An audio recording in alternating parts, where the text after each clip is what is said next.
అయితే వీళ్ళకి విపరీతమైన తెలివితేటలు ఉంటాయి. సాధారణంగా వీళ్ళ తెలివితేటలు వీళ్ళకు ఉపయోగపడవు కానీ పక్క వాళ్ళకి చాలా బాగా ఉపయోగపడతాయి.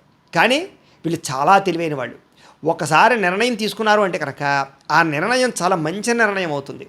సూక్ష్మగ్రాహ్యత్వం, దేనైనా సరే చాలా సులువుగా అర్థం చేసుకుంటారు. ప్రతి విషయం బాగా అర్థమవుతుంది. ఒక్కసారి చూస్తే పట్టేస్తూ ఉంటారు. అందుకని చూడండి, ఏకసంతాగ్రహి అంటారు చూసారు. అలాగే వీళ్ళకి ఏమిటారంటే కనుక ఒక్కసారి ఏదైనా ఒక పనిని చూశారంటే వీళ్ళు తిరిగి ఇంట్లో ప్రాక్టీస్ చేసేస్తారనమాట.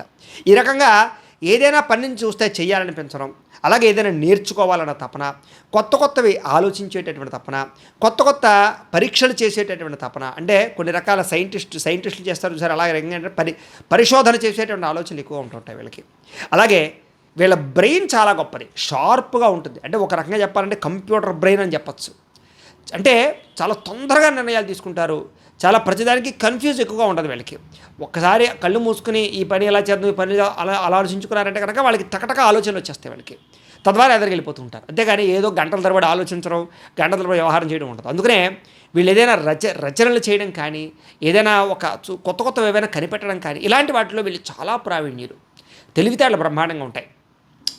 కాల్కులేషన్ పర్ఫెక్ట్గా ఉంటుంది. అంటే ఒక సలహా వీళ్ళని అడిగి తీసుకున్నామంటే కనుక వీళ్ళు పర్ఫెక్ట్గా చెప్తారు ఏదైనా సరే. అంటే వీళ్ళ యొక్క ఆలోచన, వీళ్ళ తెలివితేటలు అంత గొప్పగా ఉంటాయని చెప్పచ్చు. అలాగే దేనికైనా లెక్కలు వేయడం కానీ, లేకపోతే ఒక అబ్జర్వేషన్ చేయడం కానీ, లేకపోతే ఇలాగా కొన్ని రకాల సూచనలు సలహాలు ఇవ్వడం కానీ, ఇలాంటి వాటిలో వీళ్ళు దిట్ట అనమాట. అంటే వీళ్ళ అంచనాలు తప్పవు అని. వీళ్ళు భవిష్యత్తులో ఏది ఎలా జరుగుతుంది అనే విషయాన్ని అంచనా సులువుగా వేయగలుగుతారు. అలాంటి తెలివితేటలు ఉంటాయి. కాకపోతే ఏమిటంటే కనుక ఒక్కొక్క సమయంలో అధిక తెలివితేటల వల్ల లేదా విపరీతమైన ఓవర్ కాన్ఫిడెన్స్ వల్ల వీళ్ళు దెబ్బతింటూ ఉంటారు.